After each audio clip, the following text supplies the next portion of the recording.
5 толгойн тусгай зөвшөөрлөлтөд талбайгаа 268 мянган тонн нүүрс орсороггүй алга болсон. Харин энэ нүүрс нь орон нутгийн 5 толгой болсон. Алга болсон гэсэн асуудал яригдж байгаа. Мөргөнцнөөсөө 268 мянган тонн нүүрс тээвэрлэн хулгайгаар борлуулсан гэх асуудлыг Улсын их хурлын гишүүн Энхболд Бартаа бус мэдээлэлээр түгээсээр өнөөдөр хүрсэн.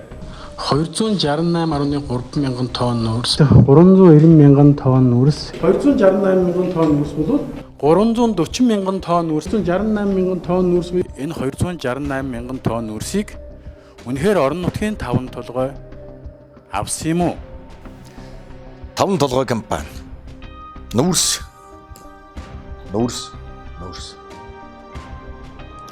Худал үгийг олон хэлбэл үнэн болдог. Төр төвшөлдөж яваа нэгэн эрхмийн үгэнд хүн бүхэн итгэх нь тодорхой. Ямар ч тач байсан энэ 340 мянган тонн нүүрсний хулгайтай холбоо. Худал цуу яриа ямар хор нөлөөтэй болохыг саяхны нэгэн жишээг та бүхэн сайн мэднэ. Дэлхийн нийтээр айдас давтагдсан аимшигтай цар тахал буюу COVID-19 Монгол дэлгэрсэнтэй холбогдуулан нэгэн эргэн сошиал ертөнцөөр бослож олон хүнд хүрсэн байдаг. Өвчин газар авлаа. Та бүхэн 30 минутын дотор хүнсээ базааж бензинээ дүүрг гэж хэнийч танихгүй үл мэдэгдэх voice message хүн бүхний чатаар хүрсний төлөө бид бүхэн нийтээрэн итгэж хүнсний болон ахуйн хэрэглээ шатхууны зохиомл гомдол үүсгэж нийгмийг тэр чигээр нь айдас давтуулсан гашуун үнэн бий. Гэтэл төрийн түвшээ нэгэн эрхэм олон сая тонн нүүрс хулгайд алдаглаа хэмээн олон нийтийн мэдээллийн хэрэгслэр хүч төрөн маш олон удаа мэдэгдэл хийсний улмаас Өмнө Говь аймагт болон орон нутгийн 5 толгой компани мөн Монгол улсын нүүрсний зах зээл дээр их хэмжээний хохирол учирч алдагдал үүссэн байдаг. Өнөөдөр бид нар тэрхүү алга болсон хэмээх нүүрсний мөрөөр олон талын байр суурь дээр тулгуурлан энэхүү баримт хэлчигчтэй хамт арга нэвтрүүлгийг бэлтгэлээ. 390 мянган тонн нүүрс их үүсвэргүй гарчээ гэж. Энэ алга болсон гэдэг нүүрс чи энэ баг. Хэлийн талаарх асуудлын талаар маш гайхаж хүлээж авч байсан. Манай юмнаас бас шаацсан болов гэж бодсон чинь Энэ ч одоо ганц өдөр энийг ингээ аваа явна гэх ямар ч боломж байх. Гайлын бүрдүүлэлт маш урагшаа хил гайлаар нэвтрэх юмш боломж байхгүй. Эрдэнэс 5 толгой, орон нутгийн 5 толгой хоёр ч хоорондоо гэрээ байгуулсан байдаг. 38-аас 40 градусын налуу хан үс гэж явдаг. тэгээд одоо эргэн тойрны нүүрсүүлдэ тэгээд тэрийг ер нь хий авах юм. Манайх бол зөвхөн олборлолт хийдэг. Одоо гайлын байгууллага тавьдаг тэр гэнэлтийг. Яг хууль бусаар гайлын ямар нэгэн бүрдүүлэлтгүйгээр энэ нүүрс гарсан талаарх мэдээлэл одоо бидэрт авагдаг байна. Ингээд юун төрөнд Америкийн нэгдсэн улсын иргэн уул уурхайн шилдэг инженер Дэвидийн яриаг сонсож дэлхийн нийтээр ямар технологиор уул уурхайн олборлолтыг хийдэг болон мөн орон нутгийн 5 толгой компани түүхийг сонсцгоё. Өдрийн мэнд ноёд хатагтай нараа. Монгол улсын иргэдээ намайг Дэвид Рохн гэдэг. Би Пенсильванид төрсөн. Америкийн нэгдсэн улсын иргэн. Би Монгол улсад сууршин амьдраад ойролцоогоор 12 жил болж байна. Харин Монгол улстай танилцж мэдээлэлтэй болоод 25 жилийг артагджээ. Би өнөөдөр 5 толгой орд болон 5 толгой хувьцаат компани талаар ярих гэж байна. Миний бие 5 толгой нүүрсний ордын талаарх мэдээллийг анх 25 жилийн өмнө Монгол улсад ирэхдээ авч байсан. Тэр үед 5 толгой нүүрсний ордод очиход 5 толгой компани зөвхөн үйл ажиллагаа явуулж нүүрс олборлож байсан тус компани түүхийн талаар л мэдээлэл өгөхөд 1966 онд үүсгэн байгуулагдсан ба хамгийн удаан тасралтгүй үйл ажиллагаа явуулж байсан Монгол улсын уул уурхайн компаниудын нэг байсан. Тэр үед 5 толгой нүүрсний ордод очиход 5 толгой компани зөвхөн үйл ажиллагаа явуулж нүүрс олборлож байсан тус компани түүхийн талаар мэдээлэл өгөхөд 1966 онд үүсгэн байгуулагдсан ба хамгийн удаан тасралтгүй үйл ажиллагаа явуулж байсан Монгол улсын уул уурхайн компаниудын нэг байсан ба 1999 онд тэргүүний нүүрс олборлагч байсан. Тухайн үед тэд орон нутгийн иргэд Өмнө Говь аймаг дахь эрчим хүчний станцуудыг нүүрсээр хангадаг байсан юм. Үүн дотроос хамгийн гол хэрэглэгч нь Далан задгад хотын дулааны цахилгаан станц байсан. 5 толгой компани 5 толгой нүүрсний орд дахь хамгийн анхны уул уурхайн үйлдвэрлэл байсан. Тухайн үед Монгол улсын хувьд шинэлэг тоног төхөөрөмж болох жижиг оврын экскаватор, автосамс малаар хөрс хуулж нүүрс олборлон орон нутгийн иргэд Далан задагд хотын дулааны станцад эрчим хүчний үйлдвэрлэлийн зорилгоор нийлүүлдэг байсан юм. 5 толгой нүүрсний ордын талаар мэдээлэл маш нээлттэй байдаг учраас тайлбарлах шаардлагагүй гэж бодож байна. Одоо үед энэхүү орд нь маш сонирхол татсан асуудал болоод байна. 5 толгой хувьцаат компани буюу тухайн үеийн аж ахуйн нэгжин 1994 онд төрийн өмчөөс хагас хувийн болон орон нутгийн өмчөд шилжсэн. 5 толгой хувьцаат компани зарим түүхэн чухал үйл явдлуудыг дурдвал Монгол улсын хамгийн анхны 1 сая тонн нүүрс экспортлогч, хамгийн анхны нүүрс экспортлогч компани ба нүүрсийг гашуун сухатын бомтоор гаргаж байсан. Мөн тэд Монгол улсын тэргүүний татвар төлөгч уулуурхайн компаниудын нэг юм. Тэд ихний 10 татвар төлөгч компани тогтвортой ирэмлэгдэж байсан ба ажлын байр бий болгох тал дээрч тогтмол дээгүүр ордог.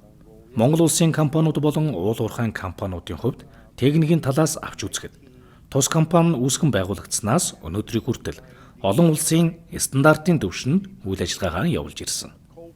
Миний хувьд олон нийтийн сүлжээгээр явж байгаа 5 толгой хувьцаат компани болон Эрдэнэс 5 толгой компани хоорондын лицензийн хэлийн талаарх асуудлын талаар маш гайхаж хүлээж авч байсан.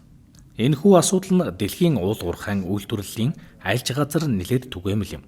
Миний уншсан мэдээллүүдээс харахад энэ асуудлын талаар албан ёсны маргаан байхгүй байгаа гэж ойлгосон. Уурхайн дундын ханны нүүрсийг хэрхэн яаж олборлох асуудал дээр мэдээллийн сүлжээнүүдэд буруу ойлголт илэрч байх шиг байна. Ил уурхайн хувьд уурхайн дундын ханны нүүрсийг олборлохын тулд хажуугийн ханны ахилт гэж ойлголт байдаг. Мөн дундын ханны нүүрсийг олборлоход шаардлагадах орон зай хэрэгтэй. Техникийн талаас нь авч үзвэл лицензийн хил нь төсөөллийн шугам юм. Энэ шугам нь дүрслэгдэхээс өөрөөр тодорхойлогдох боломжгүй. Энэхүү шугамд өргөн гэж байхгүй. Зөвхөн координат буюу газар зүйн байршлын урд, хойд, баруун, зүүн гэсэн ойлголт л бий. Иймд энэхүү дундын ханны талбайд хамаарах ашигт малтмалын нөөц нь ерөнхий эсвэл хамтын эзэмшилд байдаг. Хоёр компани лицензийн хэлийн шугамны хоёр талаас олборлолт явуулж байгаа. Энэхүү дундын ханны асуудал нь олон улсын уулуурхайн ажиллагааны энгийн туршлагад хууль ёсны маргаан бус гэж тодорхойлогддог ба энэ харилцан ойлголцлын асуудал юм. Миний харж байгаагаар хоёр компани боломжит хувилбараар нүүрсийг олборлсон. Хамгийн чухал нь ашигт малтмалын нөөцийг бүрэн ашиглах ёстой. Энэ нь Монгол улсын иргэдийн өмч юм. Хоёр компани олон улсын түвшинд үйл ажиллагаагаа удирдан зохион байгуулж байгаа. Магадгүй үйл ажиллагааны менежментийн хувьд өөр байж болох ч олон улсад хүлээн зөвшөөрөгдсөн арга барилаар ажиллаж байна. Олон улсын уурхайн шинжээчдийн хувьд энэхүү дундын ханны нүүрсний асуудал олон нийтийн сүлжээнд маш их анхаарал татсныг би маш их гайхаж байна. Лицензийн хэлийн доорх нүүрсийг олборлох нь уулуурхайд энгийн асуудал юм. Давид энэхүү дүгнэн хэллээ. Энэ бол дэлхийн уулуурхайн шилдэг инженерийн байр суурь юм. Энэхүү постыг оруулсан Наранбаатар гэгч ирхэн бол одоогийн аймгийн засаг дарга. Өмнө нь 5 толгой хувьцаат компани төлөөлөн удирдах зөвлөлийн даргаар ажиллаж байсан. Компанийн нүүрс борлуулалт, хөрс хуулалт гэх мэт ажлыг мэдхийн дээдээр мэдэж байгаа. Мөн өөрөө Дорногов аймагт уурхайн даргаар ажиллаж байсан. Уурхайн өдөр тутмын үйл ажиллагааг хэрхэн явуулж байгааг хинээрч хэлүүлдэггүй мэдэх хүний нэг. Өмнө Говь аймгаас сонгогдсон нэг намын улсын их хурлын гишүүний ярьсан худал гүтгэлгийг зориудаар мэдэхгүй дүр эсгэн олон нийт нутгийн иргэдийг худал мэдээллээр хангаж байгаа нь бүхэл бүтэн аймаг удирдах байгаа эрхмийн хувьд хариуцлагагүй үйлдэл харагдаж байна. Бид Өмнө Говь аймгийг зорин орон нутгийн 5 толгой компанийн орд газар буюу уурхайн газар дээр очиж нөхцөл байдалтай танилцлаа. Танаа уурхаагаас алга болсон хэмээх 300 гаруй мянган тонн нүүрсийг олборлсон гэдэг алга болсон хэмээх хамар нь одоо яг хаана үйд юм бэ? Одоо тэр нэг дарцэг хийсэд байж одоо нэг тэр төмөр шаалттай байна да. Тэр чин одоо нэг алга болсон хоёр хилийн чин зааг шүү дээ. Алга болсон гэж яриад байгаа. Бид нар эндээс тэр цэгээс цааш Эрдэнэсийн олборлолт хийдэг газар. Эндээс ийшээ манай олборлолт хийдэг. Манай орон нутгийн 5 толгой олборлолт хийдэг газар. Энэ алга болсон гэдэг байгаа нүүрс чи энэ байхгүй. Ерөөсөө тийм хулгай зэлгээ тийм ерөөсөө байхгүй. Та нар яг бодит газар дээр нь одоо бүр харилцаа хараа зогсож байна. Одоо энэ хэл ийхэн зуруусын ингээд хараа л та. Эрдэнэсийн тал нь ерөөсөө цаашаа байхгүй манайх энэ нүүрс нь байгаа өстэй. Энийг хизээ авч яаж их ашиглах нь тодорхойгүй байгаа даа. Нөгөө нүүрс нь хулгай хийсэн. Энэ тэрийг яригадаад байгаа. Газар чинь тав хүн яг бодит байдалтай газар дээр ирсэн байна. Тэр нэг алтны энэ нэг хулгай хийгээд байгаа юм шиг яриад байгаа. Ерөөсөө энийгээ одоо ерөөсөө болох хэрэгтэй. Буйныг бүү гарга, бозрыг бүү оруул. Тусгаар тогтносон Монгол улсын дархан хэл 50 байна. Монгол улсын хэлийн шалга нэвтрүүлэх бүс гэдэг нь 21-р зууны бүрэн камерчсан сканер, рентген гэх мэт орчин үеийн тоноглол бөгөөд техникийн бүхий л дэвшилтэй технологиг нэвтрүүлсэн байдаг. Улсын хатуу чанд нууцлалтай шалга нэвтрүүлэх онцгой бүс. Тус хэлийн шалга нэвтрүүлэх бүсэд төрийн тодотголтой олон байгууллага үүрэг гүйцэтгэдэг бөгөөд үүнд хэл хамгаалах ерөнхий газар, цагдаагийн ерөнхий газар, мэргэжлийн хяналтын ерөнхий газар, тагнуулын ерөнхий газар, гадаадын иргэн харьяат зэрэг 200 гаруй хүний бүрэлдэхүүнтэй олон байгууллага нэгэн зэрэг хяналт тавин ажилладаг. Бид алга улсын нүүрсний тухай ярьж байна. 300 гаруй мянган тонн бөгөөд 4000 орчим машин нүүрс энэ олон хяналт шалгалтыг даван гарах боломжтой эсхийг дараахан мэргэжлийн байгууллагууд болон тээврийн жолооч нараас тодорхойлно. За энэ танах ямар компани бэ? Манайх энэ Шинлэе компани. Шинлэе компани. Одоо та бол энэ 5 толгой уурхаагаас нүүрс олборсон нүүрсийг ачаад гарч байна тийм ээ? Тий. Тэгэхээр энэ тал дээр одоо жишээлбэл одоо танай компани худалдаа авч компани тийм үү? Тэгэхээр энэ одоо 5 толгой амнаас гарч байгаа нүүрс хиний нүүрс бол та? Одоо энэ уурхай бусаас ингээ ачуулаа бүүлээд ийшээ гараад энэ Шинлэены нүүрс болно. Шинлэе нүүрс. Тий. Энэ таны машин бол Шинлэены машин. Шинлэены машин. 5 толгой машин биш үү? 5 толгой машин биш. Шинлэены машин. Өөрсдөө ийм машин байдаг уу? 5 толгой машин өөрсдөд нь байхгүй. Байхгүй. Зөвхөн олборлож байгаа. Тий, энэ дандаа өөр компаниудын машин орж ирээд эндээс ачуулж байгаагаар. Одоо тэгэхээр та машинтайгаа 5 толгой одоо уурхай амлуу ороод нүүрс ачаад хүүн дээр зогсоод одоо эцсийн байдлаар бүртгүүлэх юм шүү дээ. Тий. Тэгсээр одоо өөр компани шууд юу оолоо явчихсан. Тэгээ одоо эндээс бүүлүүлж гараад тэгэл урагшаа цагаан одортлын энэ Шинлэены машин. Шинлэены нүүрс авах. Шинлэены нүүрс. Одоо тэр нэг яриад байдаг шүү дээ. 3 хичнээн мянган машин 300 гаруй мянган тонн нүүрсийг ачсан машинтай нүүрсийг гайлын бүрдүүлэлт хийхгүйгээр хоосон гэж бүрдүүлээд хятад руу гаргасан гэсэн яриа явуулдаг. Тэр сонссон уу? Тийм ямарч байх боломж байхгүй юм. Тийм яриаг сонссон. Гайлын бүрдүүлэлт машин урагшаа хил гайлаар нэвтрэх ямарч боломж байхгүй юм. Бид нар бол эндээс цагаатан дээр буулгаад буцах үүрэгтэй. Шалган дөрөв дээр бүгдийн үзээ цаашаа тэгээд нөгөө Хятад Монголын гайлаар орно шүү дээ. Тэн дээр эндээс ачсан нүүрс чинь ийшээ цагаат хүртэл 250 км явах замдаа зөндөө олон постоор дамжиж шалгуулна тийм үү? Тэгээ одоо энэ 25 57 тэгээ цагаатны 3 постоор гарч дамжиж гарна цаашаа. Хэрв миний бие халаасандаа хэлээр нэвтрэх хориотой бараг нуун дарагдуулж нэвтрүүлэхийг завдвал энэ нь танд миний хэлсэнчлэн 21-р зууны өнөөх гайхамшигтай төхөөрөмж шууд илрүүлдэг гэдгийг та бүхэн надаар хэлэлдгүй сайн.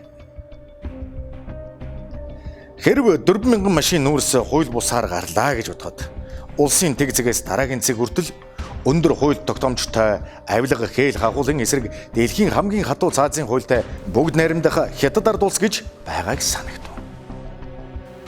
Монгол улсаас хууль бусаар орж ирсэн тээврийг Хятад улс хизээж хүлээж авдаггүй нь хоёр улсын хоорондын олон улсын гэрээ конвенцэд заасны дагуу уг хууль бус барааг аль нэг тал хүлээж авах эрхгүй юм. Энэхүү олон жилийн олборлолтод өртсөн хэлийн ханы хөрсийг нийтээр нэг улсын хурлын гишүүн нүүрс хэмээн тодорхойлоод байгаа бөгөөд үүнийг саяхан болсон нүүрсний хулгай мэтээр олон нийтэд ярьж буруу ойлголт төрүүлээд байгаа юм. Нэг ийм том талбай байгаа байхгүй юу? Ийм том талбай. Тэгээ энэ талбай дотор бол одоо жишээлбэл тийм ээ. Энд бол орон нутгийн 5 толгой бол энд байгаа байхгүй юу? 5 толгой. Толгойг нэг компани байна шүү дээ. Тий. За энэ бол Эрдэнэс 5 толгой. ЭТТ. Энэ бол манай лицензийн толгой гэж ярьж байгаа. Зүгээр энийг хэрвээ ингэж юу ачаад түрүүний чиний ярьдаг А тал Б тал гэж хоёр юм байна да. Ингээд хаваацсан. Энэ бол хөндлөө огтлолоор зурж байгаа зураг. Тийм ээ. Энэ дотор бол ингээд нүүрс байна. Тийм ээ. Энэ дотор бол одоо ингээд энэ чинь бол ингээд энэ нь бол одоо ингээд хөрс байж байгаа байхгүй юу? Хөрс. Ингээд энд нүүрс байна гэж бодъё л да. Ер нь энгийнээр би бол нэг мэрэгжлийн хүн биш учраас хамаагүй ярина шүү дээ. Тэгэхээр энэ одоо Б тал нь энэ нүүрсээ авах гэж байгаа бол тийм ээ. Энэ нүүрсээ авах гэж байгаа юм бол шууд ингээд доошго ингээд өрөмж ороод ингээд ухаад авна гэж байж болохгүй зүйл байхгүй юу. Тэгэхээр яадгүй гэхээр нүүх ухахын тулд бол яах вэ? Нуралтаас нь хамгаалах тийм ээ. Нуралтаас нь хамгаалах одоо нэг яг үйлдвэрчний эвлэлтэй байх юм бол аюулгүй ажиллагааг хангахын тулд энийг заавалчгүй ингэж ухна. Ингэж налуу ухна. Энэ эхлээд энэ талбайг ингээ ашиглах гэж байгаа. Энэ яагаад налуу ухтын гэхэлэр энэ талбайг чинь хэрвээ ингэж ухаад байх юм бол нурна штэ. Энэ одоо та насуудад нь сайн мэдэх бах. Энэ Эко Алтан заамар гэдэг нэг компани байсан штэ. Тэдний чинь бол горим алдсан байхгүй юу? Энэ горим алдсан учраас энэ 60 м энэ хөрс гэлүү хэд ч илүү 30 ч илүү хөрснө нөгөө даахаа байгаад жингэр ингээд нураад унтсан. Нэгдүгээр асуудал. Хоёрдугаарт бол нэг энгийн л дээ наадуулчихна. Одоо жишээлбэл би өөрийнхөө уурхаа дээр ингээд яриа. Манай уурхаа дээр бол одоо ингээд ингэж нэг ухаж явж яснаа л дахиад нэг 10 15 м ч юм уу яваал те. Ингээд шатлаад ингээд ухаад идэг байхгүй юу? Энэ шатлж ингээд ухчихсан юм чинь болохоор энд нөгөө нэг ярьсан яг эндээс гисэн энэ нөгөө нэг энэ зай биш үү? Энэ зай. Энэ зайг чинь бол аль нэгэн тал нь ингээд аваад идсэн юм уу яатсан энэ төр гээд одоо 5 толгой дээр нэг тийм асуудал гараад байгаа юм. Тэгээ би энийг бол тий хулгаад алдчихлаа. Хулгаад алдчихсан. Одоо энэ одоо нөгөө нэг энэ дээрээс нь харсан зураг ба шүү дээ энд. Жишээлбэл манай 5 толгой энэ лицензийн талбар руу ингээд орчлоо гэдэг нэг юм яриад байгаа. Би тэгэхээр нь бас нөгөө ажилчин байсан юм чинь манай юмнаас бас шаацсан болов уу гэд бодсон чинь яг мэрэгжлийн улсуудтай ингээд ярихлаар энэ чинь шаах гэж эрдэнэ ах маань ийм байдаг юм аа. Тэ? Маркшейдер одоо геологийн чинь одоо бүгдээрээ ингээд үзээд хоёр талаас яваад энэ хугацааны нүүрсийг алга болно гэж бол байхгүй. Энэ хэрвээ энэ дотор нүүрсийг байгаа бол энэ хоёр компани тийм ээ. Нөгөө А Б талууд маань те Эрдэнэс 5 толгой энэ хоёр бол хоорондоо бол гэрээ байгуулдаг байхгүй юу. Танаас манайх ийшээ хэтэрсэн байна. Энэ хэмжээнд бол нь одоо те ийм хэмжээний одоо хөрс байсан байна. Энэ хэмжээний хөрсийг бол авахын тулд эднээс ингээ авцсан байна л гэдэг асуудал гарна.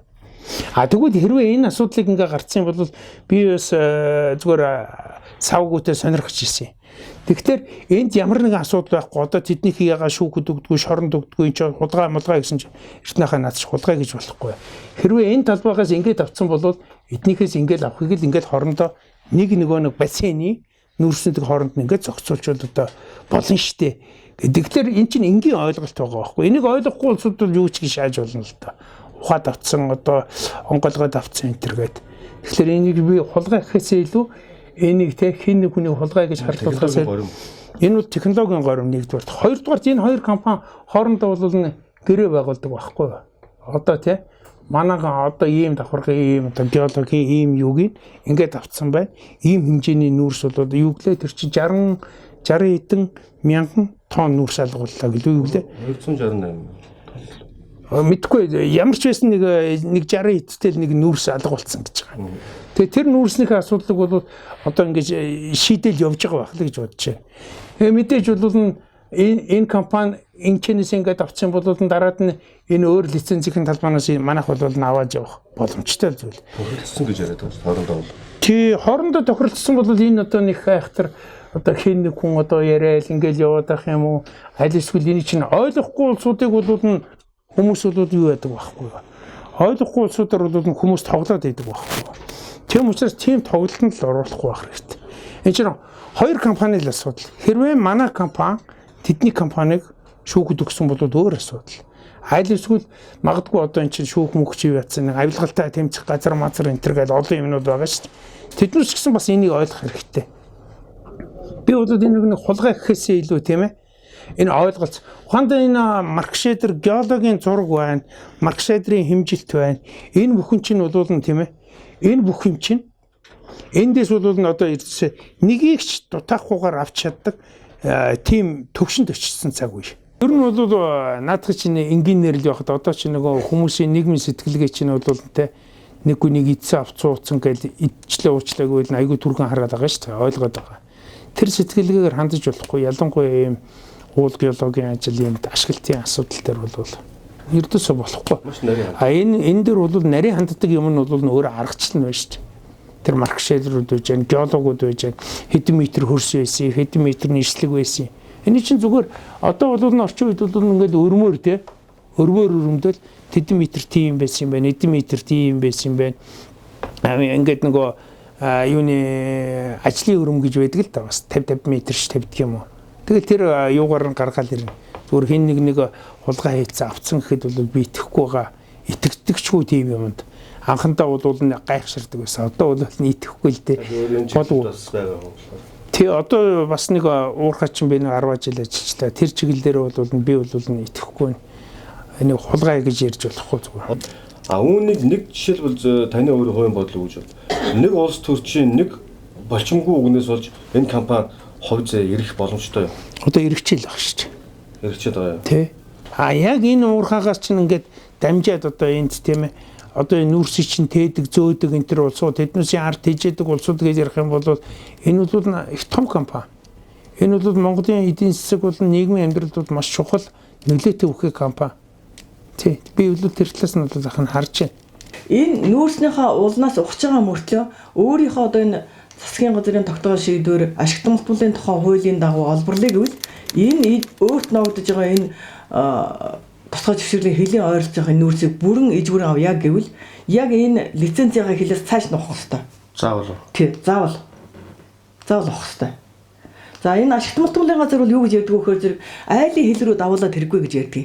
Тэгэхдээ энийг өөрөө авах үүрэгтэй байгаа шүү дээ. Ээж бүр санаасаа заавал энийг 100% олборл гэдэг. Олборлоо тий хайж болохгүй гэдэг тий. Тэрсэн ер нь айлын хил рүү давахгүй гэдэг. Давахгүй гэдэг ийм нэг хоорондоо уялдаагүй юм ярьдаг. Тэрийн тухай ярьж хэрэггүй л дээ. Ягаад гэвэл бас л тэнд хэн сууж ийн гэдгийг хамаарч байгаа юм. Тий яг ерөөхдөө бол тийм л байна. Тий. Тэгэхээр зэрэг ингэж өөрийнхөө юмыг ээж өөрөө олборлчоод энэ хүнд бас хөрсийг нуулаад өгсөн энэ нүүрсийг аваад өгчиж болно. Нүүрсийг өгчиж буцаагаад өгч штэ нэг. Бас хэмжээд тий энэ хоёроо хэмжээд тэгээд зөрүүг нь өгж болно. Энэ хөрсийн хуусан зардал их байвал тэдний хацаанаа таваал гэж хэлнэ. Энэ хэмжиж яхад бас хэрэгтэй. Яг гэвэл эднийх өөрөө энэ чинь одоо нэг нөөц нь батлагдаад улсад бүртгэгдсэн нөөц байгаа. Тийм учраас энэ зүгээр л эднэрийг тэр нөөцөндөө хамааруулад тий тэгээд зардлаараа тооцоо хийгээд ингээд явах боломжтой. Тэгэхээр энийг одоо ингээд жишээ нь ингээд ухчлаа шүү дээ тий. Ингэж ухахгүйгээр энийг ингээд нүүрснийх нь ирмэгдээр нэрэд мөрөгцөг үлдээгээд гарангууд энэ 20 м нүүрс чи өөрөө нуур хавьл дахиад зүгээр л нуурчихна. Нуурчихна. Тий нуурчихна тий. Тэгэхээр энийг заавалчгүй аюулгүй болгож ингэж налуулна. Энэ бол хууль дүрм.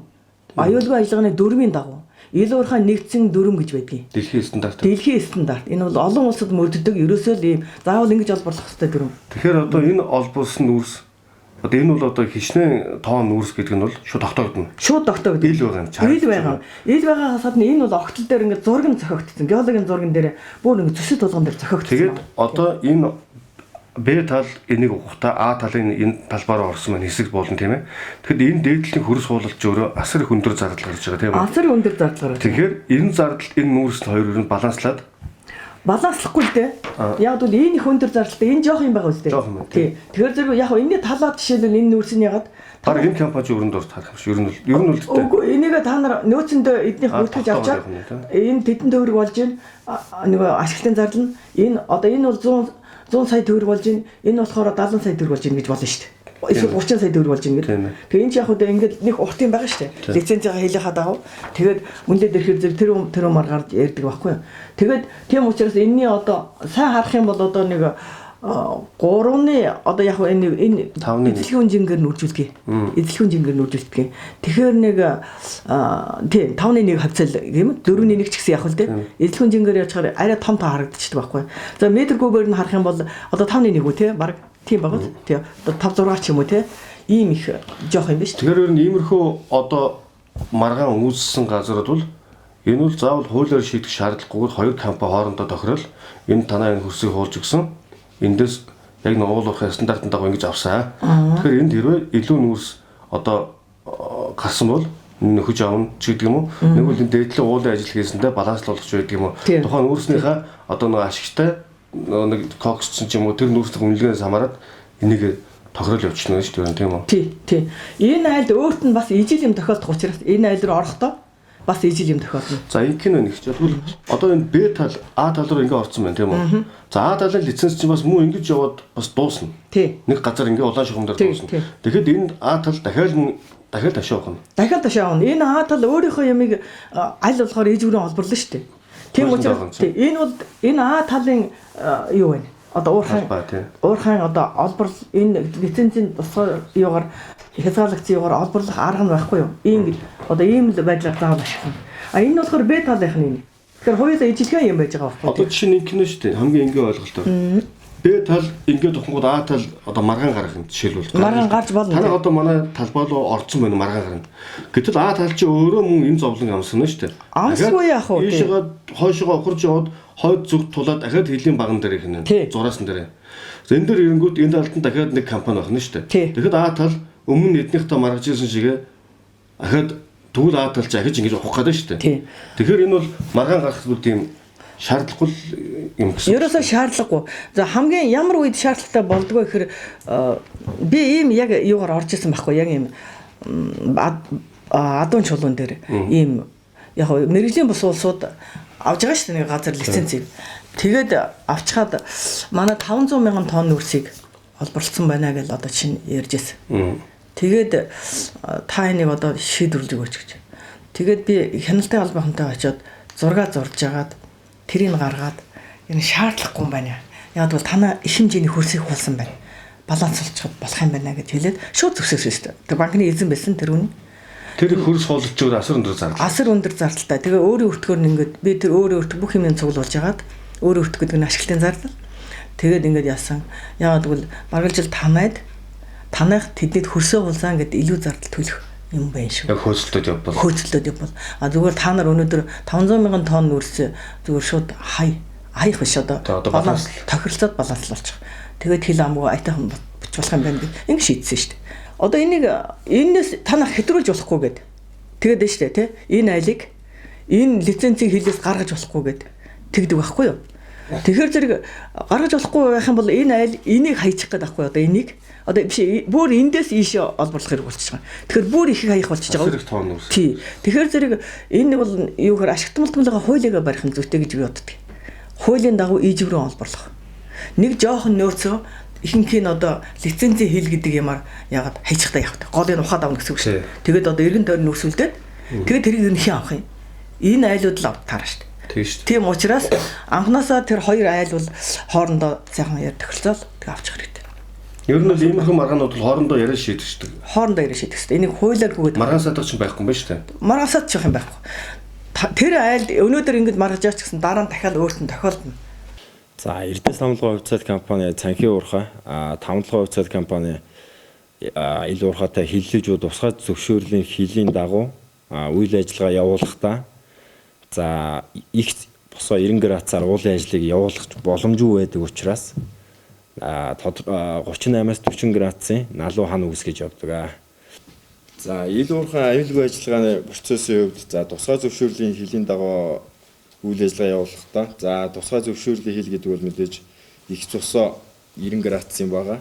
За тавантлахын хувьцаат компани бол өөр нь тусгай зөвшөөрлийн талбайтах доод түвшний нүүрснүүдээ авахын тулд зайлшгүй аюулгүй ажиллагааны үүднээс хажуугийн ханны ил уурхайн процессын дагуу хажуугийн ханыг налуу заавал гаргаж ажиллах ёстой. За энэ үүднээсээ Эрдэнэс тамлагын хувьцаат компани тусгай зөвшөөрлийн хил рүү тодорхой хэмжээгээр ингэж нэвтэрч орсон байдаг. Энэ ахилтын явцад бол бид нэр Эрдэнэс тамлагын тодорхой хэмжээний хөрс хуултын хөрсийг хуулж өөрийнхөө нүрсийг авахын тулд одоо хуучин Эрдэнэс тамлагын гэж компани байхгүй байх үед бид нэр лицензийнхээ заагаар тодорхой хэмжээний Эрдэнэс тамлагын хөрсийг хуулаад ахилт хийсэн тохиолдлууд байдаг.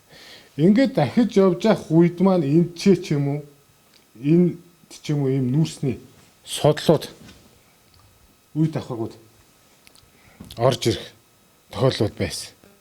Тэр маань муу чанарын буйтай нөгөө эсэлтсэн гэж яриад байгаа. Даман хөнгөн хэсэгтээ бол тэр эсэлтсэн гэх нүрснүүд ихэнх нь байдаг. Тэгээ энийг бол хоёр талын инженерүүд тогтооцсон. Бид нар болохоор нөгөө ашигт малтмлын хуулийн дагуу лицензд байгаа нөөцийг бүрэн ашиглахын тулд заавал лицензний хэлийн гадна талд байгаа хөрсийг хуулахаас өөр аргагүй байдалд орж байгаа. Энэ бол Эрдэнэс 5 толгой уурхаа бараг бий болоогүй ах үед ч зарим нь хийгдсэн, зарим нь бол би Эрдэнэс 5 толгой үйл ажиллагаагаа хийснээс хойш хийгдсэн. Гэхдээ энийг бол хоёр талаа уурхаа инженерүүд хоорондоо ярилцаж зөвшөлдсөд ажлын хэсэг гараад ингээ ажиллаад явдаг. Тэрнээс бид нар нэг юм бялуу гож шиг юм босоо ойлоор 90 градусаар уурхайлаад тий явах юм бол одоо жишээ бид нар ингээ явчих юм бол энэ ч байсан энэ хөрс маань энэ рүү нурж авах магадлал ихсдэг. Одоо нөгөө зуны нөгөө нурчдаг заамарт болдог хөрсний гулгалт болсон шүү дээ. Тэрэн шиг тиймэрхүү тохиолдлууд гарч ирнэ. Тэгээд тэрнээс сэргийлэхэд бол заавал ингэж үйчилж ингэж шатлсан хэлбэртэйгээр уурхаг ашигладаг.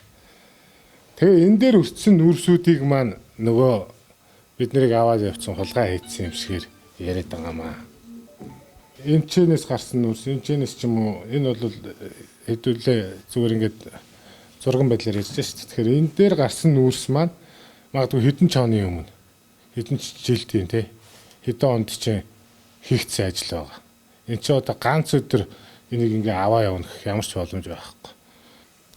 Одоо энэ ч гарсан нүрсийг маань бид нар тухайн үед энд өртсөн нүрсүүдийг тухайн үедээ тий гаргаж тавиад энэ магадгүй 2000 хэдэн он ч эсвэл 2000 оны ихэр ч юм уу гарсан нүрсүүд байгаа шүү дээ цаг үед. Энэ бид нар энд орохыг авахын тулд хэдний онд ч холбоорлно. Энэ нүрсээ гаргаад тодорхой хэмжээ эскалаалаа тавьчихж байгаа. Энэ эскалаалаа тавьсан нүрсээ маань борлуулах, эдийн засгт борлуулах, худалдаа авах тийм зах зээлийн нөхцөл байхгүй. Тэгээд тэр нүрс маань ингээд өгөршөөд муудаад тухайн үед тэгээд орхигдсон юмнууд байгаа. Гэхдээ энэ нөөцүүдээ бид нар одоогийн байдлаар бол Эрдэнэс 5 толгой инженерүүдтэй яриад энэ геологууд нь бүх инженерүүд нь сууж байгаа. Энэ тийм хэмжээний уулын цулаар нь нүүрс үйжээ. Энийг ингэж энэ нүүрсийг ингээд төвчүүлэх маягтай хоорондоо ингээд гэрээг хийгээд тохиролцоод ингээд энийг тогтооцсон юмуд байгаа. Тэрнээс одоо энэ хүмүүс ярьж байгаа шиг бид нар энэ нүүрсийг аваачаад хэл гаргаа явуулсан. Тийм юм бол энэ дээр ямар ч тийм байхгүй. Орон нутгийн 5 толгой компани нь үүрсийг машинаар тээвэрлэн бүгд найрамдах хятадаар дулсаад хүргэл хийж худалдан борлуулдаг бөгөөд үүнийг тустай гэрээг бүхий тээвэрлэлтийн өөр компани хариуцсан. Манайх бол олборлолтын компани, тээврийн компани биш. Манайх газар дээрээс нь нүүрсийн байгаль дээрээс нь ачаад энэ машинууд одоо энэ харагдж байгаа энэ машинууд дээр тавиад одоо энэ хяналтын пүү байгаа манай тэр энэ дээгүүр пүүлэгдээд падаана бичигдээл хамгаалагдаа гардаг. Ер нь бол тийм нүүрсний хулгай гэх юм ерөөсөө байхгүй манайх. Манайх тээврийн компани биш. Манайх бол зөвхөн олборлолт хийдэг. Яг үнэн чанар дээр бол одоо ингээл 40-40 тонн нүүрс хулгай хийсэн орон нутгийн одоо энэ удирдлага дарганаар эдэр гэж яриад байдаг. Тэр бол зүгээр л улс төрийн явуулах ч юм уу юу чинь тиймэрхүү юм явагдаад. Үндсэндээ бол манайхаас тийм хулгай хийх нүүрс үнэндээ байхгүй. Одоо ерөөсөө манайхаас гэрээ хийгээд авч байгаа компани байна шүү дээ. Одоо хятад улсаас л авч байгаа шүү дээ. Ямар Оросоос ирээд Солонгос, Японоос ирж авч байгаа биш. Зөвхөн хятад улсаас ирж авч байгаа. Тэр компани гэрээ хийлээ. Манайхтай нүүрс худалдан авах гэрээ хийлээ.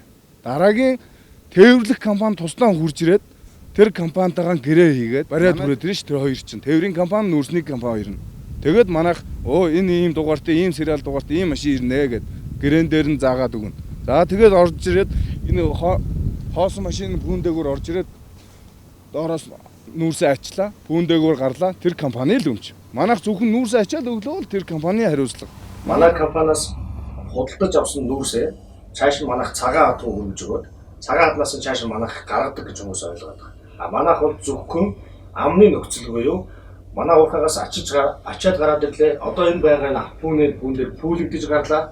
Пүүлэгдэж гарснаас хойш бол манай энэ олборлолтын бүсээс гарснаас бол хойш бол тэр хүмүүсийн нүүрс манай нүүрс биш юм байна. Бид энэхүү асуудлыг нэг талын байр сууриас илэрхийлэхийг хүссэнгүй. Тийм учраас мэрэгжлийн хяналтын ерөнхий газрын дэд даргын сайхан, гайлын ерөнхий газрын хуулийн хилцэн ахлах байцаагч Тамир, хил хамгаалах ерөнхий газрын дарга генерал Бямсрынгийн яриаг хүлээн авцгаая. Нэг зүйлийг асуучих. Энэ 256 тонн одоо нүүрс орс руугүй алга болчлоо, ямар ч бүрдүүлэлт хийхгүй алга болчлоо гэдэг ийм асуудлууд 5-7 дээр яригдадсэн шүү дээ.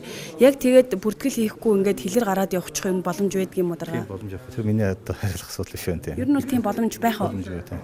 Ерөөсөө боломжгүй юу? Боломжгүй. Тэр яагаад тэгэхээр нөгөө хил дээр хяналт 5 хүн тавьж байгаа шүү дээ. Тэгэхээр гайлын байгууллага тавьдаг тэрийг тэр хяналтыг тийм. Манай 5 толгой хувьцаат компаниас хулгайн байдлаар нүүрс авч хилээр одоо тэр хууль хяналтын байгууллагаар тогтоож байгаа 390 мянган тонн нүүрс одоо гаргасан байж магадгүй байна гэж. Тэгэлэр энэ одоо хэвлэлээр яригдаад байгаа 390 мянган тонн нүүрс ямар учиртай юм бэ гэвэл 5 толгой жижиг орон нутгийн 5 толгоогоос мөнгөөн төлөөд худалдаж авсан нүүрснийх нь хэмжээ тухайлбал мөнгөөн төлөөд авсан нүүрснээс 390 мянган тонн нүүрс гайлд мэдүүлээд хилээр гаргачжээ. Тэгвэл энэ 390 мянган тонн нүүрсийг Эрдэнэс 5 толгой буюу Монголын одоо ард түмний 100% өмчтэй, төрийн өмчтэй эндээс одоо хулгай хийгээд ачсан юм биш үзээ гэдэг асуудал одоо урган гарч ирээд байгаа юм аа.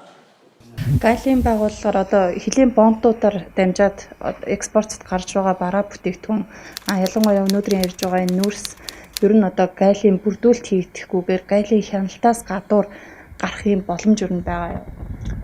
За бас иргэдийн дунд тодорхой ийм нотлогдоогүй зарим мэдээлэл байгаад байдаг. За мөн хуулийн хяналтын байгууллага дээр шалгаж байгаа ч мэдээлэл байгаа.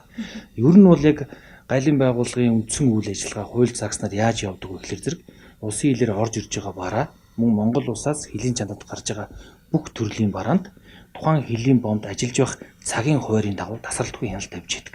Өөрөөр хэлэх юм бол нэг ачааны автомашин байна уу? Эсвэл нэг чингэлэг байна уу? Эсвэл нэг тээврийн хэрэгслэр нүүрс гарах орох аль ч тохиолдолд гайлын байгууллага хяналтаа тавиад ингээ явдаг. За энэ хяналт яаж хэрэгждэг вэ гэхээр зэрэг анх тухайн уурхаагаас нүүрс олборлогдоод ачигдах явцад нь хяналт тавьдаг. За ачигдах явцдаа тухайн нүүрс маань гайлын лабораториор орж шинжлэгдэх ёстой. За шинжлэгдэж дуусны дараа тухайн нүүрсийг ачих явцад нь хяналт тавьдаг. Ачсныхын дараа Монгол улсын нутаг дэвсгэр дээгүүр тээвэрлэх явцад нь хяналт тавьдаг. За тээвэрлэгдэж дуусаад улсын хилээр гарах үед нь хяналт тавьдаг. Тэгэхээр энэ хяналт тасралтгүй үргэлжилж явах явцад бол за нүүрс хууль бусаар гарах эсвэл нүүрс аливаа нэгэн гайлын бүрдүүлэлтгүйгээр улсын хилээр нэвтэрч идэх боломж байхгүй. Гэхдээ сүүлийн үед одоо нэр бүхий зарим улсын хурлын гишүүдээс тодорхой хэмжээний тоо хэмжээ бүхий нүүрс улсын хилээр хууль бусаар гарсан байж болзошгүй гэдэг талаар хуулийн хяналтын байгууллагад хандсан байлээ. Энэ дээр тодруулж асууя. Улсын хурлын гишүүн энх болд 256 мянган тонн нүүрсийг гайлын бүрдүүлэлтгүйгээр гаргасан байна гэдэг ийм мэдээллийг бол олон нийтийн мэдээллийн хэрэгслээр дамжуулаад өгöd байгаа тийм ээ. За тий. Таны сая нэр дурдсан гишүүний хувьд болохоор зэрэг эхлээд 236 мянган тонн. За дараа нь 256 мянган тонн нүүрс улсын хилээр хууль бусаар ямар нэгэн бүрдүүлэлтгүйгээр гарсан байж болзошгүй гэдэг талаарх мэдээллийг өгсөн. За энэ мэдээллийнх нь дагуу хуулийн хяналтын байгууллага ажиллаж байгаа юм байна. Өөрөөр хэлбэл одоо цагдаагийн байгууллага дээр үүнтэй холбоотой хэн шалгалтын ажиллагаа хийгдэж байгаа. Энэ ажиллагаанд мөн гайлын байгууллагаас хамтран оролцоод энэ шинжээчдийн баг ажиллаж байгаа. Гэхдээ яг тухайн мэдээлэл цацагдсанаас хойш мөн тэр тухайн мэдээллээс өмнөх цаг үед үнэхээр одоо улсын хилээр ийм хэмжээний нүүрс суулсаар гарсан байж болох уу гэдэг чиглэлээр гайлын байгууллага ч гэсэн дотооддоогоос хэн шалгалт хийж үзсэн. За яг одоо гайлын байгууллагын статистик мэдээлэл гэж байдаг. Энэ статистик мэдээлэл бол Монгол улсын үндэсний статистикийн мэдээлэл их сурвалж нь болдог.